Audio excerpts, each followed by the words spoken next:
Hi, welcome to my YouTube channel, or welcome back. I'm Nicole, and today I'm going to be talking about creating storyboards for your one-shot comic. This is going to be the fifth video in my one-shot creating series. And initially I was using my one-shot being Nia as the basis for everything, but because I don't want to give people spoilers, I decided to switch it up a bit.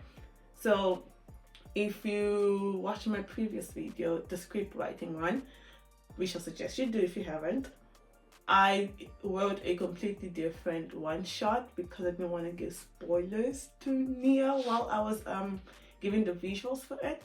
And that's going to be the one shot that I'm going to be using for the rest of this series. So switching it up a little bit. And storyboards. Oof. It's not that hard. I think. I'm joking. It is. It's not easy. It's not hard. It's okay because pretty much it's the drawing board of your whole comic. This is where you're gonna create new ideas, scrap the ones that don't work, try and see if the panels work, try and see if the flow of the story works.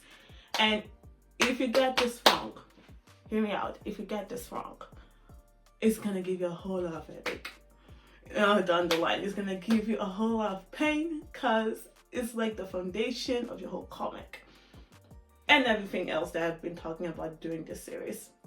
So storyboard, you want to make sure you get it right, you want to make sure you're happy with it, you want to make sure you communicate the script well, and that's what we're going to be talking about here.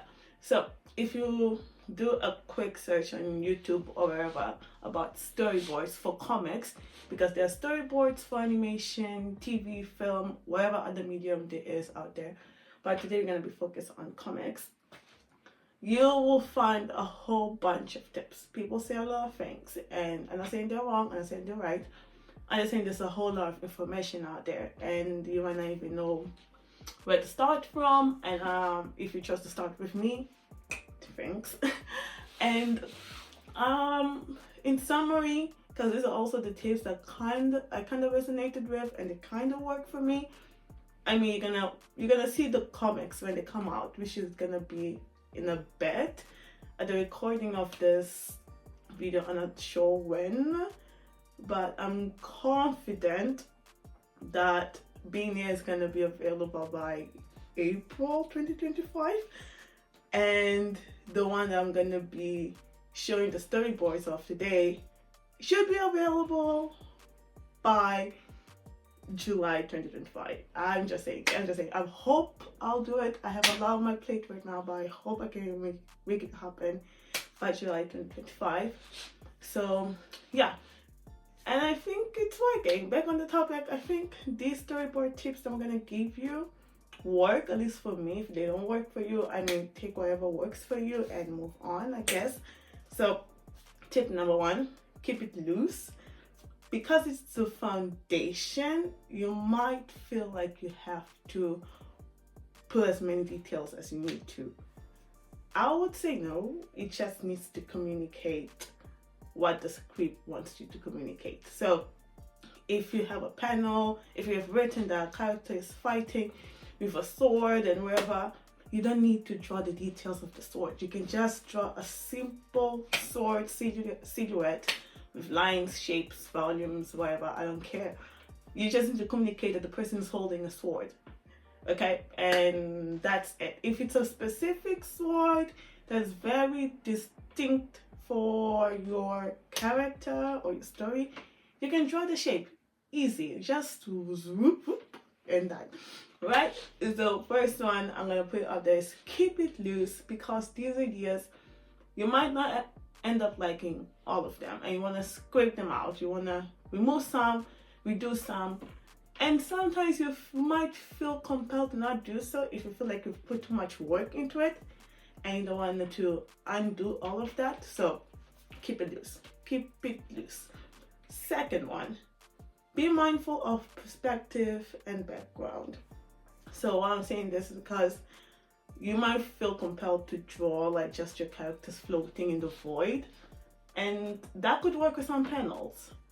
but you still need background, especially if you're introducing a new scene or a new environment. You need people to know where the story is happening, so you need background. You need perspective so that you understand which camera angle, which perspective makes sense for that panel specifically. And this will help you in the long way, because you might have in your head like this idea that completely works in your head, but once on paper makes completely no sense. So I suggest you draw it out with the perspective and background in mind, and you'll see it for yourself. Does it work? And if you're happy with it, go with it. If you're not, scrape it, do something else. But keep perspective and background in mind. A few perspective lines should help you with that. So second one would definitely have to be keep perspective and background in mind when you're doing the storyboards. Third one, take notes. So this goes back into the whole keep it loose thing. And because you're keeping it loose, there's not much detail on it. You are allowed, at least it works for me, and I suggest you do it, to take notes. Take notes of little things you want to add during the sketching phase, or little things to consider so that in the future you may remember what you were thinking about. So sometimes when I'm drawing like a fight scene or an action scene of any sort, maybe the person's running and then they leap, or I don't know, they're running with a limp or whatever, it might not convey that much on the storyboard.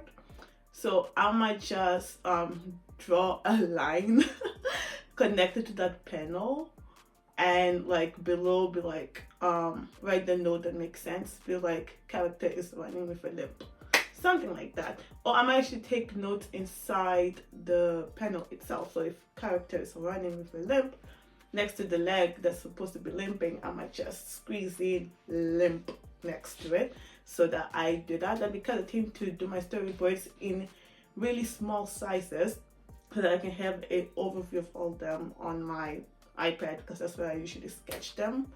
Although I'm gonna move on to sketching on my laptop using Clip Studio. But yes, I like to keep them all in one sheet where I can see them.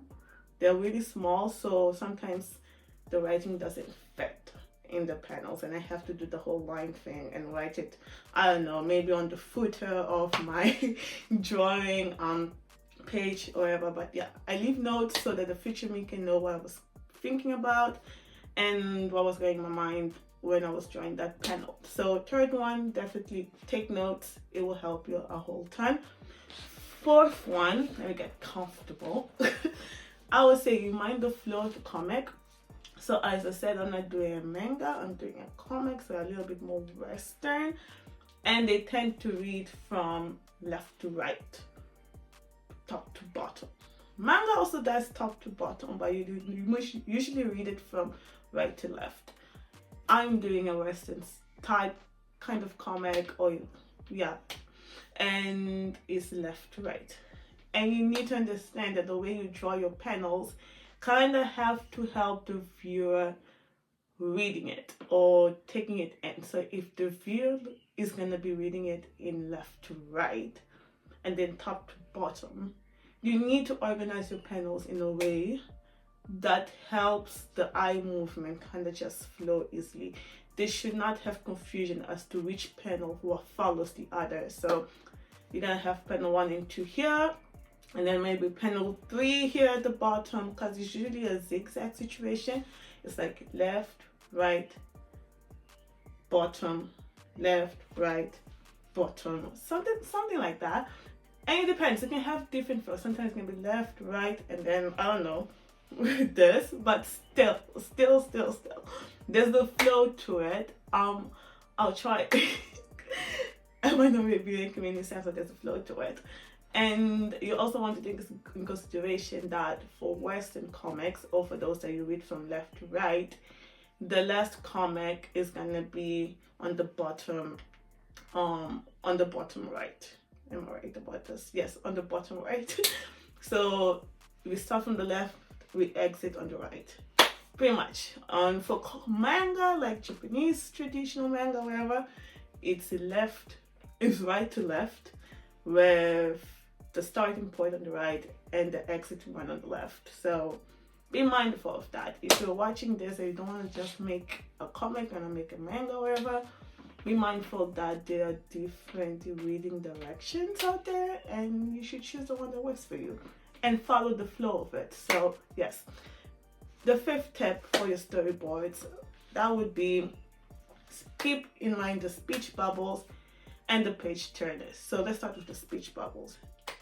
Well, you want to draw your storyboards with speech bubbles so that you kind of have an idea of the space you have left for the rest of the drawing, because something that might happen if you don't do your speech bubbles in the beginning and you just, I don't know, draw your characters, draw the environment, draw everything, and then you just leave the speech bubbles for, I don't know, the end of the comic when you've done the inking, the flex, the shading, wherever. It's that you might realize there's not enough space for them to begin with. You might have done this beautiful scenery, this beautiful fighting scene, and you might want to squeeze in some little, I don't know, action words or like words of intimidation out there, and realize, oh no, you don't have enough space. So it's good to draw your storyboards with the speech bubble so you can kind of just make sure there's enough breathing room for the speech bubble itself, and that it's not small enough that you can't actually let the words breathe much. So what I'm trying to say is my words are escaping me. They're escaping me. What I'm trying to say is there should be space for the speech bubble itself in the panel, and within the speech bubble there should be enough space on the margins for the text. Yes, that's exactly what I was trying to say. It was escaping my mind. But yes, you don't want to suffocate your words. You want it to have enough space at the bottom of the top, at the bottom of the top, at the bottom of the top, and on the sides. So that's for the speech bubble. Now for the page turner, that kind of goes hand in hand with the whole flow of the page thing. So as you can see, the way I'm trying to organize these tips, it's in a very consecutive way, so like one fits into the other. So page turner, for us who are doing comics, it would mean that since your page is exiting on the right bottom corner, you want to make sure that this last panel, this exiting panel, it's so exciting that it makes the person want to turn the page and figure out or find out what's happening on the other side of the page, right? You don't want to end something boring. You don't want to end with something that doesn't motivate people to turn the page and figure out what's going on. So yes, there's many ways for you to do this. Some might like have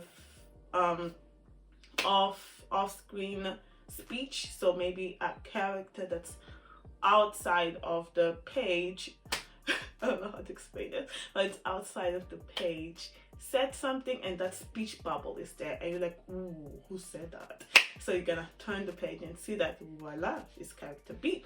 Or you have a fist coming in the direction of the character and it just stops there. There's no contact, there's no seeing whether the person got hit or not. If they stop the fist, it's just a fist coming in the direction. Or in this case, it kind of goes like this because the page turner is at the bottom left and it's kind of leading the reader out of the page so that they can turn it, and then here you're like boom, so something like that.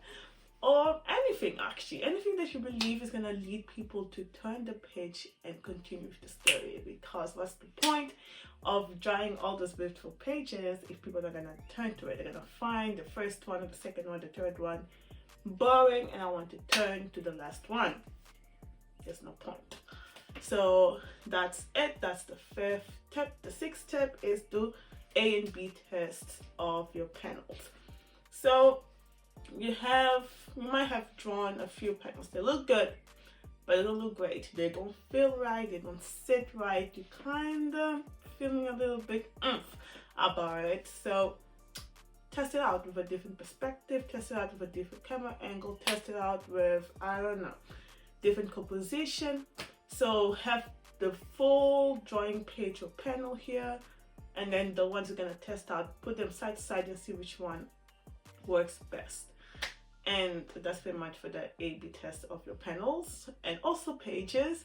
So you can test a full page, see if you like the compositions, and if you get the composition, you can test different panelings. So kind of see what works.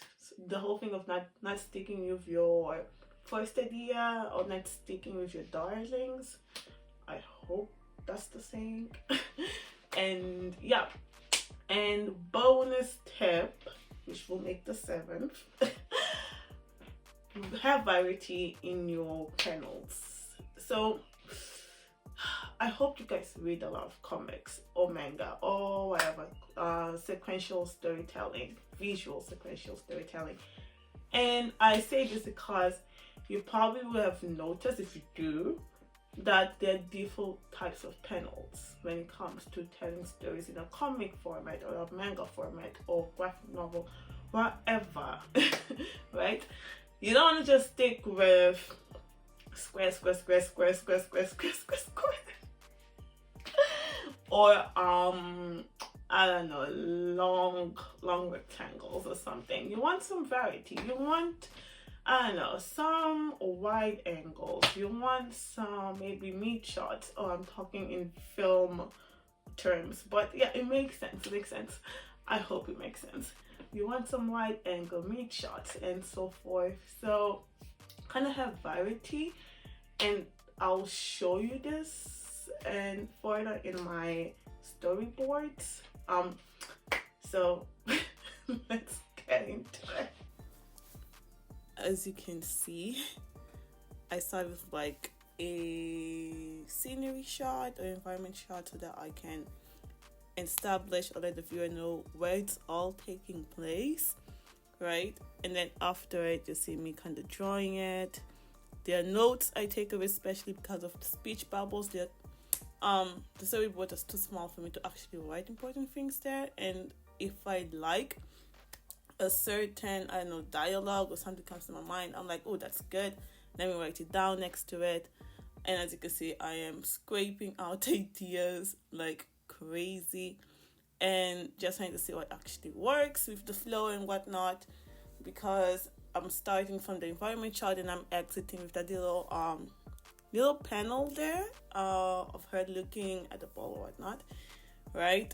And progressing, because you have the hand that just showed up, and then on the second page you have that figure doing what he's doing. I don't know if I should spoil that or not.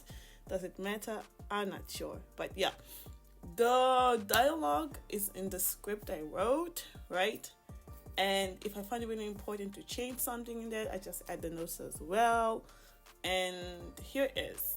As you can see, there's some variety in my panels. Not the biggest change yet. I mean, they just showed up one now on page 3. But there's still some variety. You have some longer than others, some more stretched than others. Other parts of the page don't even have panels. It's like just drawn outside of panels. And what I learned, or what I have observed, when it's an action situation, you tend to have more slanted or diagonal cuts to your panels. So not just all straight, kind of like that. So as you can see on page 4, I have kind of like 2 big panels in the beginning to kind of show this is like a more dynamic shot or a more dynamic scene. So I try to do that when I'm doing action things. Try not to be too redundant, but it works. I think it looks cool. It looks nice. And yeah, so I'm still being very loose about it, but as I said, I want to kind of change that in the sense that I want to have more, be more comfortable jumping from storyboards straight to inking. And as I am now, that's not the case. So I don't know what I should do, but so far so good. I like the page turners, especially 5 from 6. Like she throws the grenade and you're like, wow, what happened? And then like page 6, there's like boom, the explosion, and she's just there talking to the little girl like nothing happened. And yeah, and then page 6 to 7, the woman's offering her hand to the little girl and she takes it on page 7, the first panel. I like it. It flows. I think it will keep people wanting to continue reading because, they need to know what happens after it. And page 7 to 8, the transition, she's falling, heads off. Page 8, as you can see, that's what happens. And so far, I'm liking it. I don't know, will it change during this video? I don't think so. I seem to enjoy it all my life. I forgot I had drawn it like that in the beginning. Oh, I see what's going on. So this is me trying to see which panel makes more sense. Which one has more impact? So I chose the one at the bottom. Not bottom, on top. I'm sorry, on top. And that's what I'm stuck with now. Not stuck, but that's what I chose. So it worked. That's what I meant by you can do the A/B test of your panels and pages if you need to. If you have different ideas that you think might work out, you should do that. I did it, and I thought that the first option was good enough for me. You might want to do more tests. I don't know, maybe 3 drawings, but for me that was good enough because I already had one extra idea I wanted to try out. So, wow, I really spent that much time on that last panel in it. But yeah, I am satisfied with this. Let me just let you enjoy these very few seconds of it.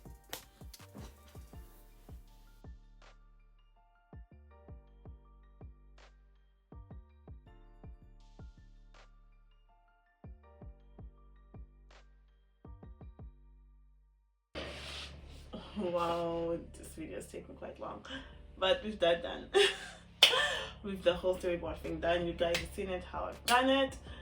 That concludes my tip for storyboarding so far. There's some things that I could change in the future. Yeah, maybe there's some things I do want to try.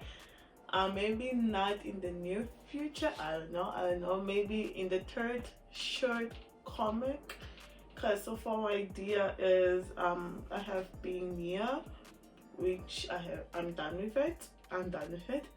I have the one I'm working on now for this video in this series, and I expect to do one by the end of 2025. So the one for this video is supposed to be finished and published and marketed by August, July, kinda. So at least finished by July, then the marketing August and whatnot, publishing and all that. And the 3rd and my probable final one-shot comic, manga, whatever, by the end of 2025, so December, if not January 2026. I don't know, guys. It's all wishful thinking, but yes, I want to finish 2 one-shot comics by the end of this year. So with that, I kind of want to try this method I've heard about or I've seen other comic artists do, where they kind of they still got loose about their storyboarding, but they have practiced enough to a point where they can skip a few steps in the production line. So what I will do, and I will tell you about, this is the topic of the next video, so stay tuned. It's I will go storyboarding, and I might go into like doing the values of the panels, so I see if they read well, the color sampling, see which colors could fit well, and then I'll go into sketching. So the reason I will do color, I'll do the value of the color sampling, which are new steps in my production line. I'm kind of trying it out, is because the values will make sure it reads well. I mean there. And the color sampling would help me in the future when I start with the flats after the inking, sketching and whatnot. It will help me not suffer with color picking, because I will have done it in this phase. So yes, so my idea so far is storyboarding, values, color sampling, then sketching it out, inking it, flats, shading, effects, whatever right? So I want to try and skip the sketching part-ish, go straight from, excluding the values and the color sampling, go straight from storyboard to inking. And some can do that. Some amazing artists can do that, and I will try to like include a few of them here. And I find it saves time, because I mean sketching is fun, but it can be time consuming, and I tend to be a little bit too nitpicky when it comes to it. So maybe with the inking, and there's a lot of things that go into it, like proper understanding of forms, of anatomy, of everything that's needed to draw comics, so that I can just go and this there. But yeah, hopefully that will be it. But for now, and this is the following video, which I hope you stay tuned for, I will be doing the sketching part, and this will be done after the values and color sampling, which will not be part of it because it's still a very experimental part of my video, of my comic production line. So I'm not gonna include that yet, but who knows, maybe at the end of the series I could include it as a bonus tip or whatever. I need to see how it works. I need to see if it's time saving. I don't know. Learning something new always takes a lot of time, but we'll see. On that note, if you like this video, if you found it useful, just give me a like, because one of the longest videos I've had in this channel. And yeah, bye.